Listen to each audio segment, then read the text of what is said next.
ಇದೊಂದು ವಿಡಿಯೋ ತುಂಬಾ ವೈರಲ್ ಆಗ್ತಿದೆ. ವಿಡಿಯೋ ಹಾಕ್ತೀನಿ, ನೋಡ್ಕೊಂಡ್ ಬನ್ನಿ, ಮಾತಾಡೋಣ ಅದ್ರ ಬಗ್ಗೆ. ಅಲ್ಲ ಸರ್, ಓಕೆ. ಇವಾಗ ಇನ್ನೊಂದು ವಿಚಾರ ಅಂತಂದ್ರೆ ಮನೆಯವ್ರದ್ದು ಇಂಪಾರ್ಟೆಂಟ್ ಆಗುತ್ತೆ. ಇವಾಗ ನೀವು ನಮ್ಮ ಮನೆಯವ್ರು ಕೇಳ್ತಾ ಇದ್ದಾರೆ. ನಿಮ್ಮ ಮನೆಯವ್ರು ಕೇಳಿ ಇವತ್ತು ಬಾಯಿ ಬಂದಾಗ ಬೈತಾ ಇದ್ದಾರೆ. ನನ್ನ ಮಗ ಕೇಳ್ತಾ ಇದ್ದಾನೆ, ನಮ್ಮ ಮನೆಯವ್ರು ನಮ್ಮ ಮಿಸಸ್ ಕೇಳ್ತಾ ಇದ್ದಾರೆ, ಬಂದಾಗ ಇಲ್ಲಿ ದೊಡ್ಡದಾಗ ಅವತ್ತೇನೋ ಬಿಗ್ ಬಾಸ್ ಅಲ್ಲಿ ಹೇಳ್ಕೊಂಡಲ್ಲ, ಬಂದ ಇವತ್ತು ಮೀಟ್ ಮಾಡೋದು ನಿನ್ನ ನೋಡ್ದಾ ಅಂತ ನಮ್ಮ ಮನೆಯವರೇ ಬಂದು ನನ್ನ ಬೈತಾ ಇದ್ದಾರೆ. ಏನಂತ ಉತ್ತರ ಕೊಡೋಣ ಸರ್? ಅಂದ್ರೆ ಇವಾಗ ಟ್ಯಾಟೋ ನಂದು ಹಾಕ್ಸ್ಕೊಂಡಿದ್ಯಾ, ನನ್ನ ಮಗಂದು ಹಾಕ್ಸ್ಕೊಂಡಿದ್ಯಾ, ಇಲ್ಲ ನಿಮ್ಮ ಅಪ್ಪ ಅಮ್ಮ ಹಾಕ್ಸ್ಕೊಂಡಿದ್ಯಾ ಅಂತ ನಮ್ಮ ಮನೆಯವ್ರು ಕೇಳ್ತಾ ಇದ್ದಾರೆ. ಏನಂತ ಉತ್ತರ ಕೊಡೋಣ ಇದಕ್ಕೆ?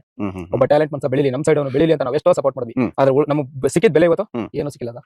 ಅಣ್ಣ ಅವಾಗ ಗಿಲ್ಲಿ ಟ್ಯಾಟೋನ ಹಾಕ್ಸ್ಕೊಂಡು ಈಗ ಗಿಲ್ಲಿ ನನ್ನ ಮೀಟ್ ಮಾಡಿಲ್ಲ ಅಂತ ಎಲ್ಲಾ ಕಡೆ ಬೈಕೊಂಡು ಅಡ್ಡಾಡ್ತಾ ಇದ್ದಾರೆ. ಅಲ್ಲ, ಇವ್ರಿಗೆ ಟ್ಯಾಟೋ ಹಾಕ್ಸ್ಕೊಳ್ಳೋದಕ್ಕೆ ಏನ್ ಗಿಲ್ಲಿನ ಹೇಳಿದ್ರು?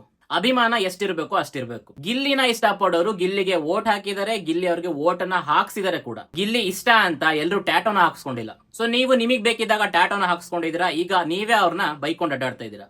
ಅಲ್ಲ, ಗಿಲ್ಲಿ ಏನಾದ್ರು ಅಣ್ಣ ನೀನ್ ಟ್ಯಾಟೋ ಹಾಕ್ಸ್ಕೊಂಡು ಬಿಗ್ ಬಾಸ್ ಮನೆಗ್ ಬಾ ಅಂತೆಲ್ಲ ಏನಾದ್ರು ಹೇಳಿದಿದ್ರೆ ಅವಾಗ ಹೌದಪ್ಪ ಗಿಲ್ಲಿ ಮಾಡಿದ ತಪ್ಪು ಅಂತ ಹೇಳ್ಬೋದಿತ್ತು. ಈಗ ಮನೆಯವರೆಲ್ಲ ಬೈತಾ ಇದಾರಂತೆ, ಗಿಲ್ಲಿ ಟ್ಯಾಟೋ ಹಾಕ್ಸ್ಕೊಂಡಿದ್ಯಾ, ನನ್ ಮಗಂದ್ ಹಾಕ್ಸ್ಕೊಂಡಿದ್ಯಾ, ನಂದ್ ಹಾಕ್ಸ್ಕೊಂಡಿದ್ಯಾ ಅಂತೆಲ್ಲ ಕೇಳ್ತಿದಾರಂತೆ. ಯಾಕೆ? ಮೊದ್ಲೇ ಗೊತ್ತಿರ್ಲಿಲ್ವಾ ಫ್ಯಾಮಿಲಿಗಿಂತ ಇಂಪಾರ್ಟೆಂಟ್ ಬೇರೆ ಯಾರು ಅಲ್ಲ ಅಂತ? ಈ ಬಿಗ್ ಬಾಸ್ ಶೋ ಅನ್ನೋದೇ ಹಾಗೆ. 3ನೇ 4ನೇ ವಾರದಲ್ಲಿ ಹೊರಗೆ ಬರುವಂತ ಕಂಟೆಸ್ಟೆಂಟ್ ಗಳೇ ಕೈಗೆ ಸಿಗೋದಿಲ್ಲ. ಅಷ್ಟು ಬ್ಯುಸಿ ಆಗೋಗ್ಬಿಡ್ತಾರೆ ಹೊರಗೆ ಬಂದ್ಮೇಲೆ. ಇನ್ನು ಫಿನಾಲೆ ಗೆದ್ದಿರುವಂತ ಗಿಲ್ಲಿ ಇನ್ನೆಷ್ಟು ಬ್ಯುಸಿ ಆಗ್ಬಾರ್ದು ಹೇಳಿ? ಅಲ್ಲ, 20-30 ವರ್ಷದಿಂದ ಟ್ಯಾಟೋ ಹಾಕ್ಸ್ಕೊಂಡು ಕಾಯ್ತಾ ಇರೋ ಅಭಿಮಾನಿಗಳೇ ಅವ್ರ ಹೀರೋಗಳನ್ನ ಮೀಟ್ ಮಾಡೋಕ್ ಆಗಿರೋದಿಲ್ಲ. ಈಗಲೂ ಪ್ರತಿ ಸಾರಿ ಕಾಯ್ತಾ ಇರ್ತಾರೆ, ಎಲ್ಲಾದ್ರೂ ನಮ್ ಹೀರೋನ ಮೀಟ್ ಮಾಡೋದಕ್ಕೆ ಚಾನ್ಸ್ ಸಿಗುತ್ತಾ ಅಂತ.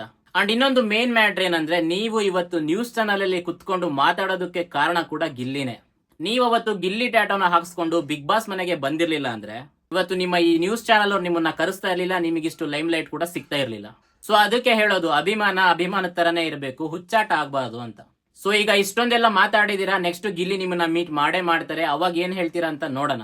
ಸೊ ಗಾಯ್ಸ್, ಈ ವಿಡಿಯೋ ಬಗ್ಗೆ ನಿಮಗೆ ಏನ್ ಅನ್ಸುತ್ತೆ ಅನ್ನೋದನ್ನ ಕಮೆಂಟ್ ಅಲ್ಲಿ ತಿಳಿಸಿ, ಮತ್ತು ಇಂತಹ ಇನ್ನಷ್ಟು ಕಂಟೆಂಟ್ ಗಳಿಗೋಸ್ಕರ ನನ್ನ ಫಾಲೋ ಮಾಡ್ಕೊಳ್ಳಿ.